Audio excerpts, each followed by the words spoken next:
Well, that was kind of a disaster.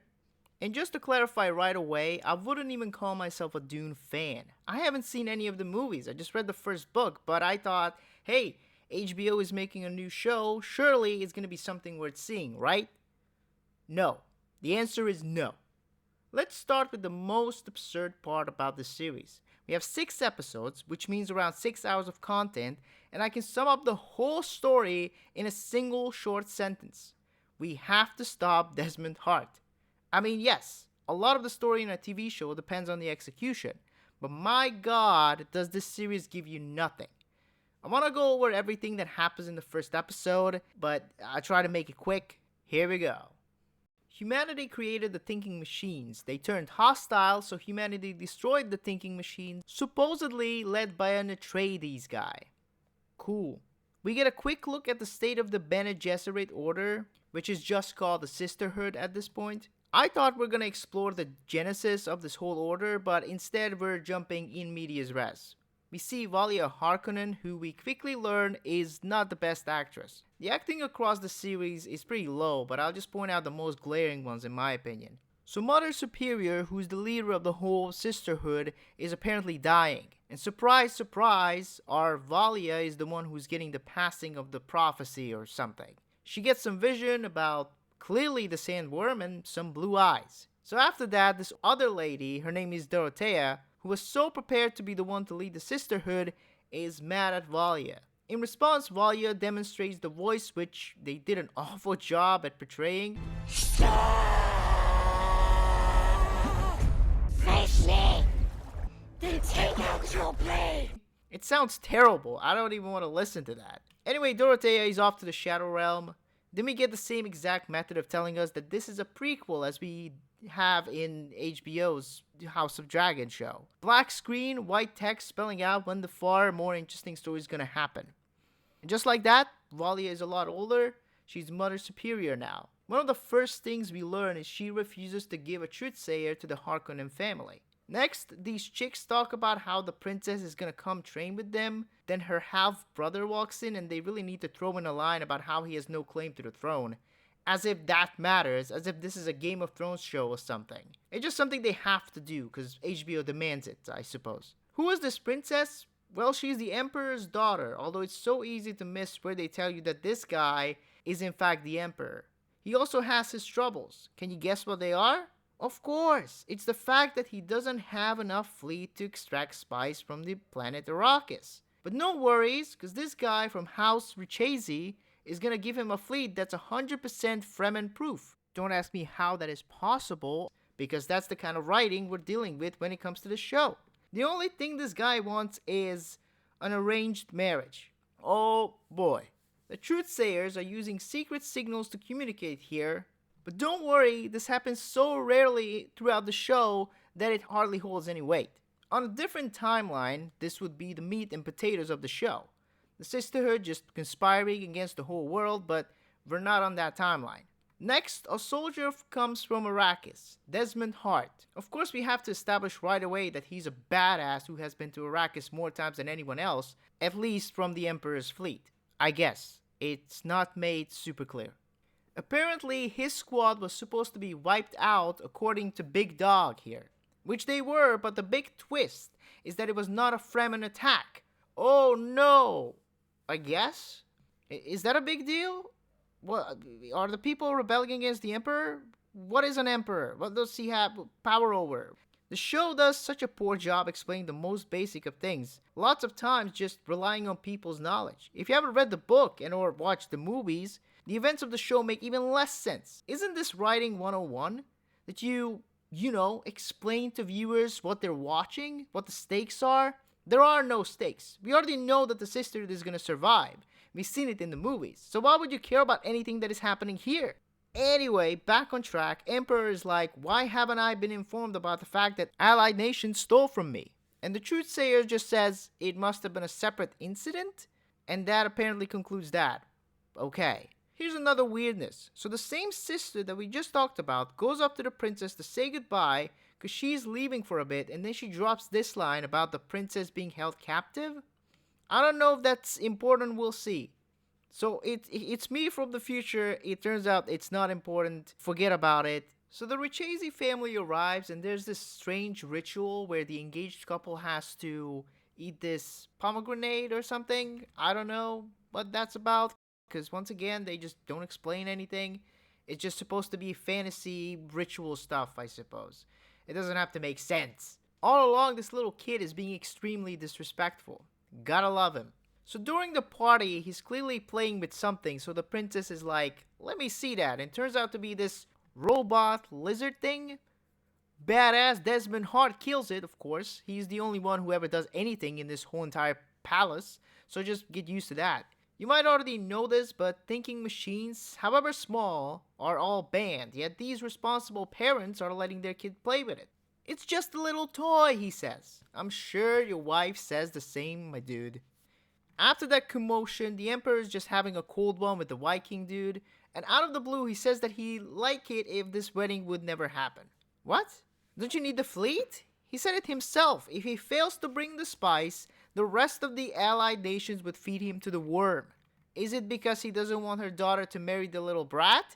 Do you think we ever learn why he says this? No, because he says it just so that Desmond can go and do something about it. It's forced writing at its best. And Desmond is like, save from the wedding, you say? Yeah, maybe. Maybe I'll do something about it. Before the end of the episode, we have the princess go to this sleazy bar. I guess these are so peaceful of times that the princess can just go whatever she wants without having to worry about somebody kidnapping her or killing her. I mean, surely there are people that will benefit from a little bit of ransom money, no? Apparently not. We get a really lazy sex scene. It's not even a sex scene. We see a bit of a bare male torso, but that's all. Haven't you heard the people, HBO? People want more male butts. Where are the male butts? So in the last moments of the episode, the Emperor walks up to the DVD player, because it turns out he had the footage about what happened on Arrakis all along. Why didn't you watch it immediately? Anyway, it's just a video in which Desmond is getting swallowed by the sandworm. I don't know. Finally, we see Desmond burn the little kid alive with just his mind, implying that the sandworm has given him superhuman powers. Oh, also the Emperor's Truthsayer is also burned at the same time, who's on a different planet at this point, but I guess distance doesn't matter. What an incredibly terrible villain writing. Just make him have overpowered abilities and call it a day. Good job, guys. So from this point on, I'm just gonna sprint through the rest of the episodes, and it's gonna be hectic. So unless you've seen the show, you're probably not gonna understand anything. And with that, let's go. Episode 2, the naughty scene arrives, but it's all just a scheme, so that this girl can get info out of the prince. Whoa. We already know all the information he can provide, plus it's not like this girl is gonna play any role going forward, so this was pointless. Looks like somebody found your fanfiction that you wrote when you were 14, because listen to this scene. He claims to have been swallowed by a sandworm. He says the worm gave him a gift. Some sort of power. I don't know. He's obviously insane. Desmond has the Mock Queen moment. In his case, he's all about the Imperium. Don't worry, the show makes sure not to explain what an Imperium is or why one should serve it.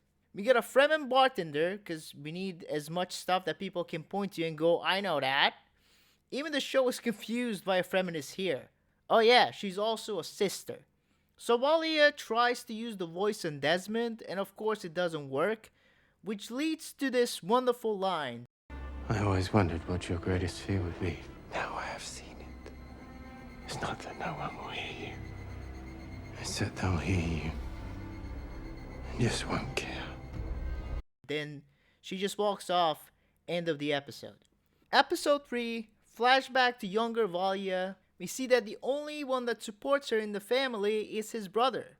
We see the bond thanks to the fact that Valia saved him from drowning, and in the next scene the brother is dead. God damn it, I was so attached. Then we see Tula living a happy relationship somewhere in the forest.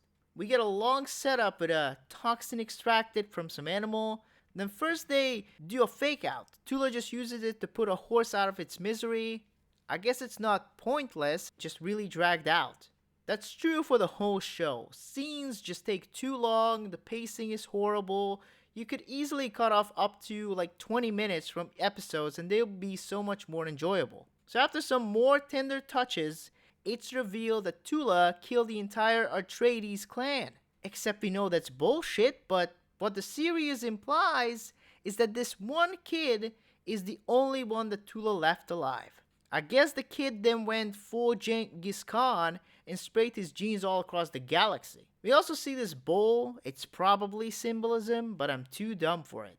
Here's another scene that I found funny. Robert Baratheon yelling, Sorceress! Episode 4. Valia gets her family into the High Council, and what they want from him in return is actually pretty funny. You see the kid dying in the first episode? The Emperor never did a proper investigation. He just kind of said nothing about the whole situation. Yeah, they have HD camera footage from a planet far, far away, but apparently not in their own kingdom. Sure. By the way, the Swordmaster guy is part of a rebel group who's planning an assassination on the Emperor. And that plan is so good that everybody knows about it except the Emperor. The Queen knows, who passes that info on to Desmond, and Valia knows because the Fremen girl is also part of the rebellion. Which leads to Desmond taking center stage and doing everything while the Emperor just stands around cluelessly wondering what the hell is going on. But according to Desmond, they need a leader who will chase away the predators. Bro, you did all of this. You captured the rebel army with the help of the Queen. The Emperor had no part in any of this. The writers couldn't figure out how to have Valia collect Desmond's blood, so he just very politely stops, drips in front of her, and problem solved. Now we will know who he is. Get ready for a mind-bending twist, I suppose. They do actually give Desmond a nerf by taking damage anytime he kills people with his mind. So the Emperor says that he can't do it anymore. As it turns out, the girl who came with Valia can shapeshift and transform into any character. She just has that power because fuck explaining anything. Episode 5, this MILF shows up and the Emperor is like, I have a comical erection! Constantine finally gets another scene since episode 2 where he reveals that he wants his father's respect. Way to go, guys. We're almost done with the season and you only now start to build up characters? This girl gets possessed by the former Mother Superior, and I'm not gonna lie, I genuinely enjoyed this. She was super fun, unlike anything else in the show. Desmond pops into this bar, but he's not looking for a drink. He wants to check upstairs. In reality, the whole place is set up with bombs, and while he's looting items, they go off. Of course, just before that, he activates his shield and he's fine.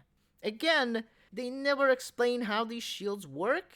And since we don't know, you could ask the perfectly legit question of why don't they just keep the shield up all the time? Returning back to my point about not building up characters, here's another good example of it. So the bar is blown up, the Swordmaster guy tells the Fremen girl that he never wants to see her again, walks off, and then she starts crying.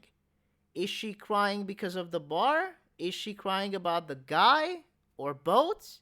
Later we learn it's just about the bar, but damn, this show just full of emotionless moments. Constantine... Sorry, I can't take that name seriously. So Constantine asks why he was born from his sister mother. What? That sentence doesn't make sense.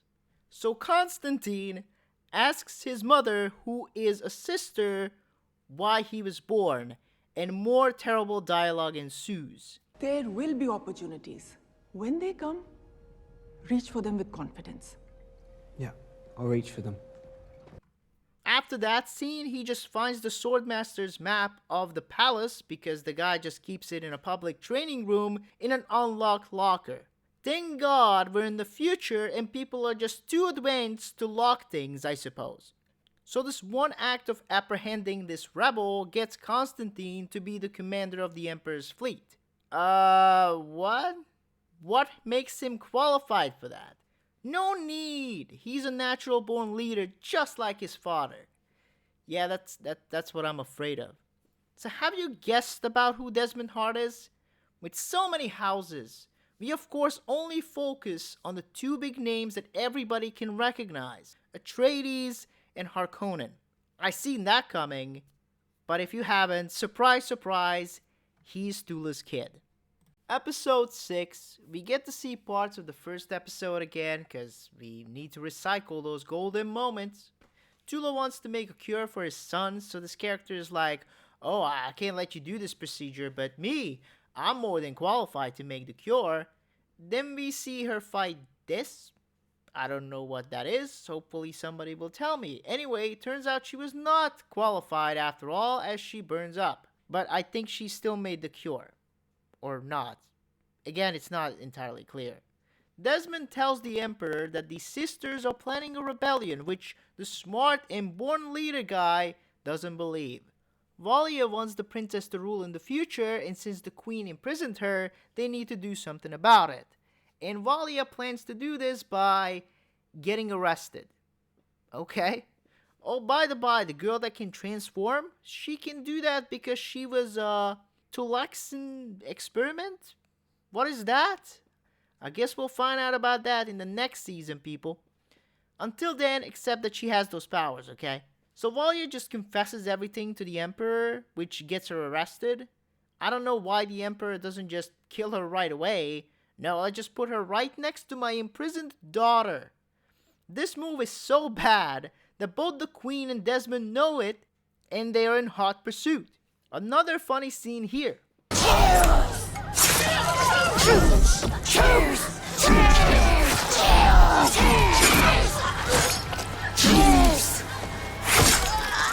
So the girl transforms into the princess to delay the guards.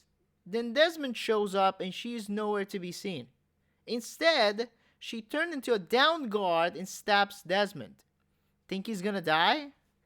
The Emperor, now being paranoid of being controlled by anyone and everyone, does a 4D chess move and kills himself. Good for you, buddy. Then the Queen kills the MILF. Lila destroys the gene index, which would probably feel like a serious thing if we didn't see the movie, in which we see that it's very much so a thing that still exists. Valia and Desmond face off. Valia loses. Actually, no, because Tula arrives and spews some more awful dialogue. Desmond meets with his mother, they hug for a second, then orders the guards to arrest her. Valia, the swordmaster, and the princess escape to Arrakis. Where else? They get off, Valia is like, this is where our enemies are, and season ends. So, are you excited for season 2? We have so many interesting plots going on, right? You know, I wasted enough time talking about this series. I'm out.